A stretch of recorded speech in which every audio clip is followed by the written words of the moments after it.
Hello, xin chào các bạn đã quay trở lại với review 5 phút. Ở cuối tập trước, Từ Dương trong lúc đi hái dược đã tiện tay cứu được một thiếu nữ tên Bạch Ngưng Mi đang bị hai tên Nguyên Anh Kỳ truy sát. Bên cạnh đó, hắn cũng thu được hai tên Kim Đan Kỳ làm chân sai vặt để đi hái linh dược cho mình.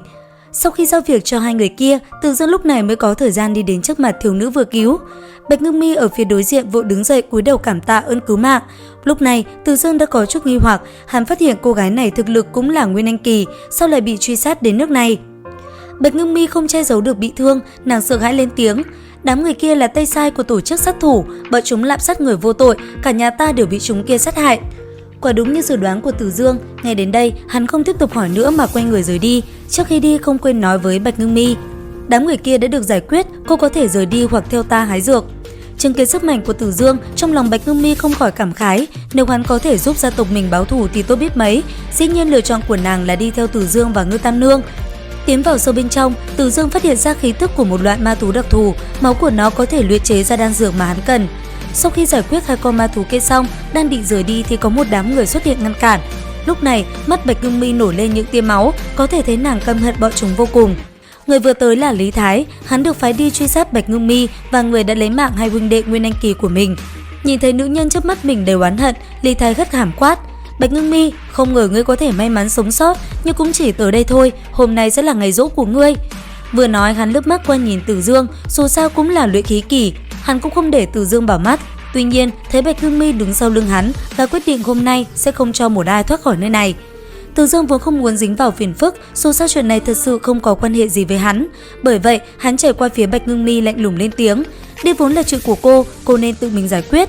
Cả người Bạch Ngưng Mi chấn động, trên mặt hiện ra vẻ phức tạp. Qua một hồi lâu, nàng mới thấp giọng lẩm bẩm nói: "Đúng vậy, đây chỉ là chuyện của một mình ta. Nếu là chuyện của ta, ta sẽ không để liên lụy các ngươi. Nhưng ta vẫn phải cảm tạ vừa rồi ngươi đã cứu ta." Nói rồi, nàng phóng về phía tên Lý Thái kia. Từ Dương có chút ngây người, hắn vốn cho là Bạch Ngưng Mi sẽ cầu cứu hắn cứu mạng gì đó. Có chút thú vị đây, Từ Dương thấp giọng lẩm bẩm, khóe miệng nở nụ cười, có thêm phần hứng thú với Bạch Ngưng Mi. Quý Thái cười đầy khát máu, ánh mắt tà ác hét lớn: "Ngươi đương nhiên chạy không thoát, ngươi chỉ có ngươi. Hôm nay tất cả các ngươi cũng phải bỏ mạng tại đây." Từ Dương khẽ cười khẩy, chỉ dựa vào gã còn không xứng nói chuyện của mình. Hắn quay qua Ngư Tam Nương, kêu nàng trông chừng hai xác ma thú vừa bắt được, rồi tiến về phía trước. Lý Thái thấy hắn cao ngạo như vậy, liền có chút nghi vấn: "Hai huynh đệ của ta có phải do ngươi sát hại hay không?" Từ Dương tất nhiên cũng hiểu ý, bèn gật đầu, bộ dáng sao cũng được mà nói: "Đúng vậy, chính là ta lấy mạng bọn họ, có vấn đề gì không?" Ánh mắt Lý Thái lóe lên vẻ kinh ngạc, rồi cười lạnh nói: "Ngươi vẫn rất có gan đấy, lại dám thừa nhận, ta còn tưởng rằng ngươi không dám thừa nhận đấy." Nói rồi, hắn phẫn nộ rút kiếm ra đâm về phía Từ Dương. Đối diện công kích của gã, Từ Dương chỉ dùng hai ngón tay đã có thể giữ lấy đoạn kiếm đang hướng về phía của mình mà đến. Lý Thái bất ngờ đến kinh hãi, hắn ta có cảm giác đoạn kiếm của hắn ta như vừa đâm vào một khối sắt kiên cố, không thể nào đâm sâu vào được nữa. Thế nhưng, người nắm đoạn kiếm của hắn ta rõ ràng chỉ là một luyện khí kỳ mà.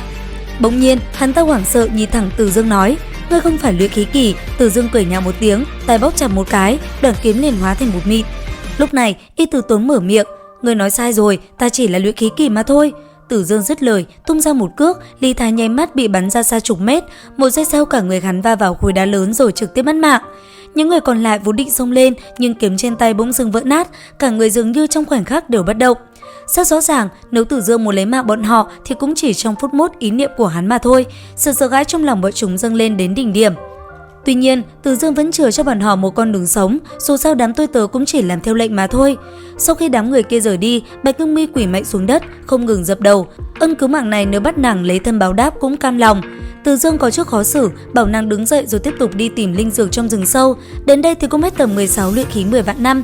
Xin chào và hẹn gặp lại các bạn ở những video tiếp theo.